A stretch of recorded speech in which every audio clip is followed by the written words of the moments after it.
जय श्री कृष्ण। आप सभी को श्री कृष्ण जी कहते हैं, कर्म वह फसल है जिसे इंसान को हर हाल में काटना ही पड़ता है। इसीलिए अच्छे बीज बो, ताकि जब वक्त खेत बनकर सामने आए तो पछताना ना पड़े।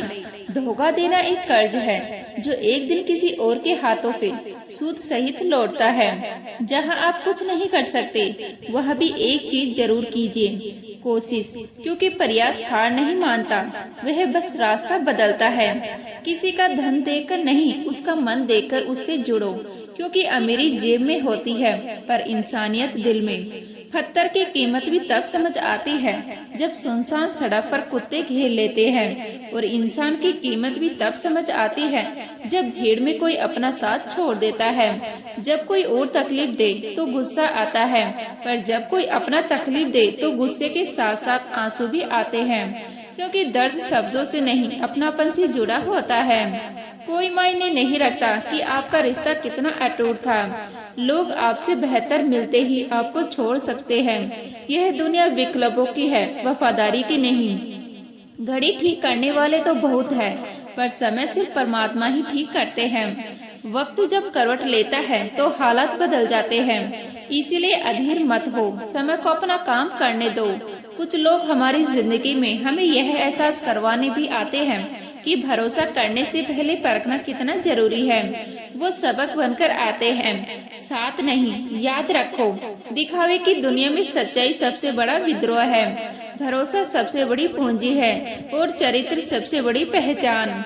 श्री कृष्ण जी कहते हैं, अगर बात करके सुधार हो सकता है तो खामोश रहकर रिश्ते मत बिगाड़ो, क्योंकि कई बार चुप्पी शांति नहीं दूरी पैदा करती है, और दूरी धीरे धीरे दिलों के बीच दीवार बना देती है। शब्दों में ताकत होती है, वो तोड़ भी सकते हैं और जोड़ भी सकते हैं। इसलिए जब तक संभव हो बात करके सुलझाओ, क्योंकि रिश्ते अहम से नहीं समझ से चलते हैं। कुछ लोग हमारी कदर इसलिए नहीं करते क्योंकि हमने उन्हें यह एहसास दिला दिया होता है कि हम उनके बिना नहीं रह सकते, और जब किसी को यह यकीन हो जाए कि आप उसके बिना अधूरे हो तो वह आपकी मौजूदगी को हल्का समझने लगता है। याद रखो, जरूरत बनो, मजबूरी नहीं। प्यार करो पर खुद को खोकर नहीं। सोच को अच्छा रखो, दुनिया थोड़ी कम बुरी लगने लगेगी। नीयत साफ रखो, काम धीरे धीरे ठीक होने लगते हैं, क्योंकि गंदा इरादा अक्सर अच्छे मौके भी छीन लेता है। जो चाहो वही मिल जाए, यह सफलता है, लेकिन जो मिल गया है उसे चाहना, यही असली सुख और संतोष है। क्योंकि इच्छाएं अनंत है पर संतोष दुर्लभ है। खाली मटके सबसे ज्यादा आवाज करते हैं, थोड़ा सा भरते ही छलकने लगते हैं। इसलिए जो लोग जीवन में थोड़ी सी सफलता पा लेते हैं वो खुद को सबसे बड़ा मानने लगते हैं, पर असली ज्ञानी वही है जो सफलता की ऊंचाई पर पहुंचकर भी घुटनों के बल बैठकर ज्ञान के समुद्र से फिर सीखने लगता है। ऊंचाई पर पहुंचना महानता नहीं, ऊंचाई पर टिककर विनम्र रहना महानता है। इस दुनिया में हर कोई किसी न किसी तलाश में है, कोई प्रेम की तलाश में, कोई शांति की, कोई अपने अस्तित्व की, पर जो मिला है उसकी कदर करना भूल गए हैं। हर कोई किसी के ना होने का अफसोस करता है, पर जो पास है उसकी मौजूदगी को पहचानने में सदियाना निकल जाते हैं। इंसान हालात से मजबूर नहीं होता, वह सिर्फ अपनी आदतों का गुलाम होता है। वरना सही और गलत की समझ हर किसी के पास होती है, पर समझ को मान लेना और उसे जी लेना दो अलग बातें हैं। अक्सर लोग अपनी बुरी आदतों के नीचे अपनी असली पहचान को दफना देते हैं, फिर कहते हैं मैं ऐसा ही हूँ, जबकि सच्चाई यह है वह वैसा बन गया है जो सोचते हैं कि हमेशा सही थे। वो कभी सीख नहीं पाते, क्योंकि सीखने के लिए अहंकार नहीं, विनम्रता चाहिए। श्री कृष्ण जी कहते हैं, जीवन में सबसे बड़ा नुकसान उन्हें होता है जो या तो जरूरत से ज्यादा सोचते हैं या फिर बिना सोचे चल पड़ते हैं। अति हर चीज की खतरनाक होती है। बहुत अधिक सोचने वाला मौकों को खो देता है, और बिना सोचे चलने वाला खुद को खो देता है। दोनों ही अंत में एक अजीब खालीपन के शिकार बन जाते हैं। एक पछतावे में जीता है, दूसरा भ्रम में। इसलिए संतुलन सीखो, सोचो भी और समय पर कदम भी बढ़ाओ। श्री कृष्ण जी कहते हैं, जीवन को इतना महान बनाओ कि जब कोई तुम्हारा नाम ले तो उसकी आंखों में उम्मीद चमक उठे।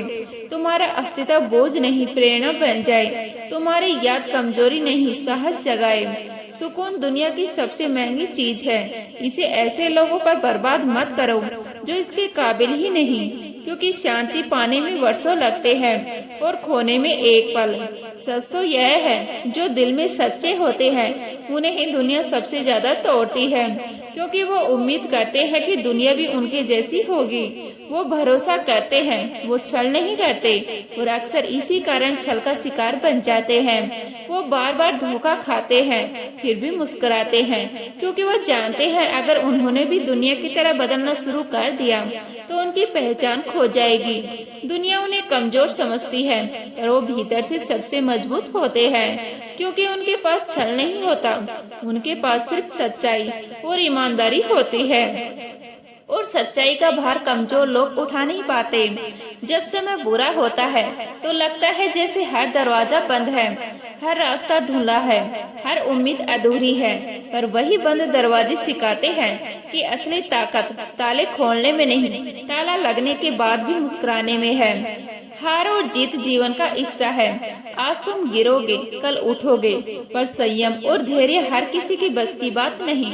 जो इंसान कठिन समय में भी खुद को संभाल लेता है, जो टूटकर भी बिखरता नहीं, जो रोकर भी रुकता नहीं, अंत में वही होता है जिसकी जीत पर दुनिया ताली नहीं, मन में श्रद्धा अर्पित करती है।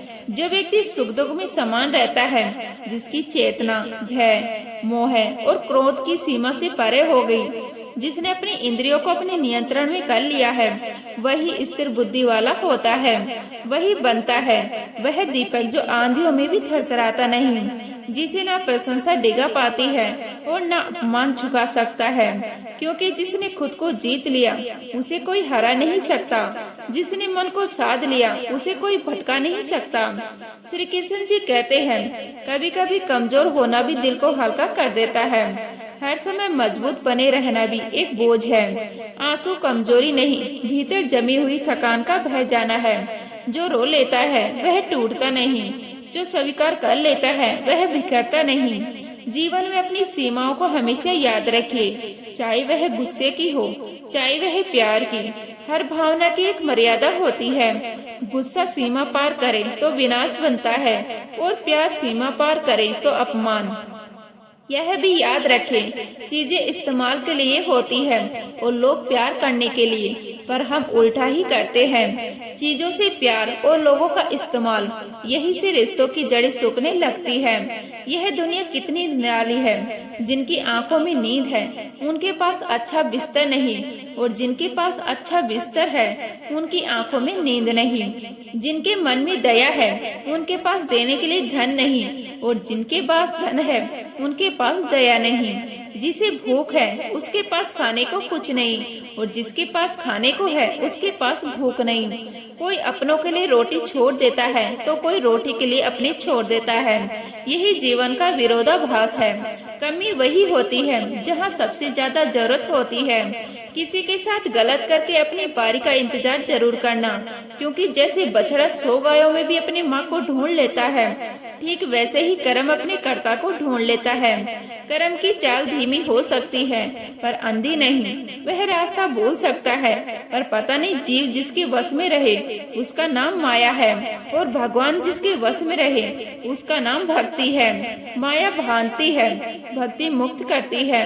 माया में अहंकार है, भक्ति में समर्पण है। दुनिया का यह खेल संतुलन का खेल है, जहाँ सब कुछ है पर सब साथ नहीं। किसी के पास साधन है पर संतोष नहीं, किसी के पास संबंध है पर समय नहीं, किसी के पास समय है पर साथ नहीं। यही कारण है कि बाहरी सुख भीतर की शांति नहीं बन पाते। कमजोर होना अपराध नहीं, अपनी गलती मान लेना हार नहीं, झुक जाना अपमान नहीं, बल्कि यही परिपक्वता है। दिल को इतना कठोर मत बनाओ कि वह महसूस करना भूल जाए, और इतना कमजोर भी मत बनाओ कि हर बात पर टूट जाए। सीमाएं याद रखो, मर्यादा याद रखो, और यह भी याद रखो जो आज तुम्हारे पास है वह कल किसी और के पास हो सकता है। श्री कृष्ण जी कहते हैं, किसी के साथ गलत करके अपनी बारी का इंतजार जरूर करना, क्योंकि न्याय की चाल धीमी हो सकती है पर अंधी नहीं होती। जैसे बछड़ा 100 गायों में भी अपनी माँ को ढूंढ लेता है, ठीक वैसे ही कर्म अपने कर्ता को ढूंढ लेता है। भीड़ कितनी भी बड़ी क्यों ना हो, चेहरे कितने भी बदल जाएं, पर कर्म की पहचान नहीं बदलती। वह लौटता है समय लेकर, पर सटीक लौटता है।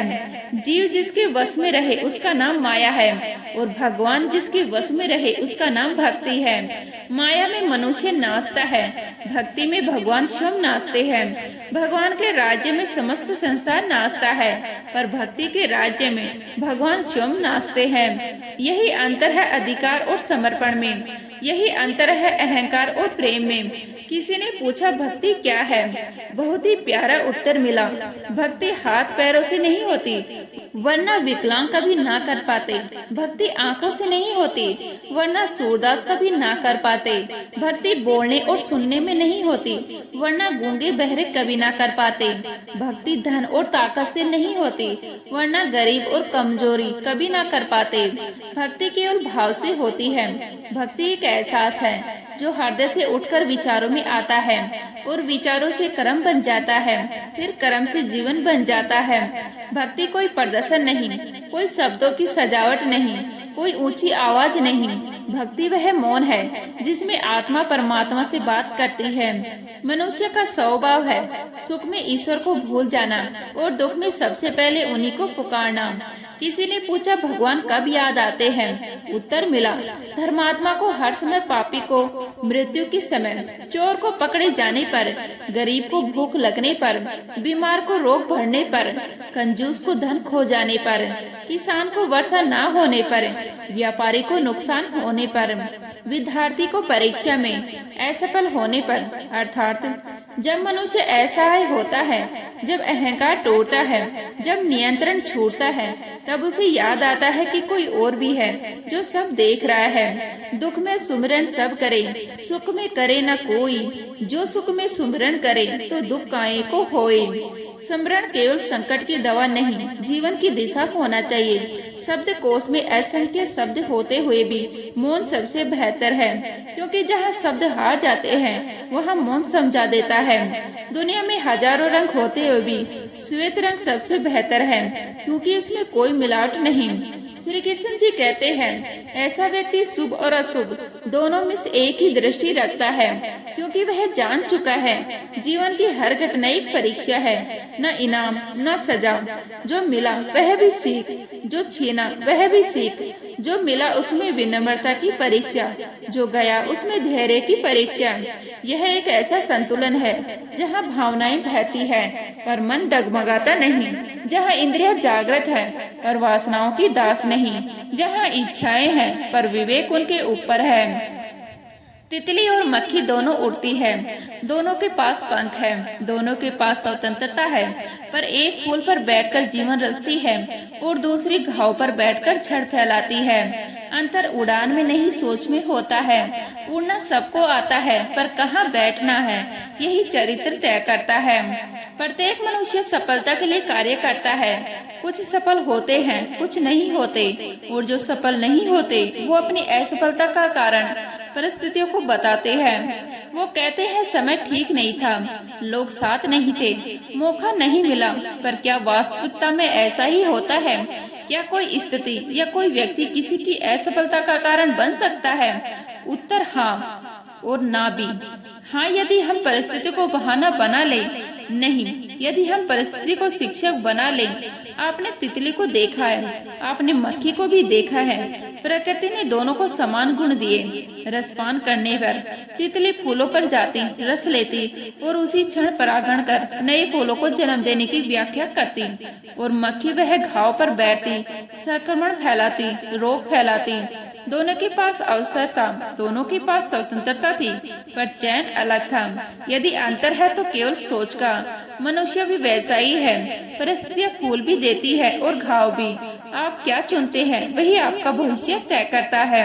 यदि आप उचित मार्ग चुनेंगे तो सफलता अवश्य मिलेगी, उत्साह बढ़ेगा, आत्मविश्वास जगेगा। यदि आप अनुचित मार्ग चुनेंगे तो असफलता मिलेगी, निराशा मिलेगी और फिर दोष देने की आदत बन जाएगी। याद रखिए, मार्ग हमेशा दो होते हैं, एक सरल दिखने वाला, एक सही होने वाला। सरल मार्ग तुरंत सुख देता है, पर लंबा दुख। सही मार्ग शुरुआत में कठिन लगता है, पर अंत में स्थायी संतोष देता है। जीवन संतुलन का नाम है। भावनाएं रहे पर विवेक के साथ, उत्साह रहे पर अनुशासन के साथ। सफलता केवल लक्ष्य पाने का नाम नहीं, स्वयं को निखारने का नाम है। जब आप फूल चुनते हैं तो भीतर सुगंध बसती है, जब आप घाव चुनते हैं तो भीतर कड़वाहट बसती है। श्री कृष्ण जी कहते हैं, सच्चे इंसान को झूठे इंसान से अक्सर ज्यादा सफाई देनी पड़ती है, क्योंकि सच शांत होता है और झूठ शोर मचाता है।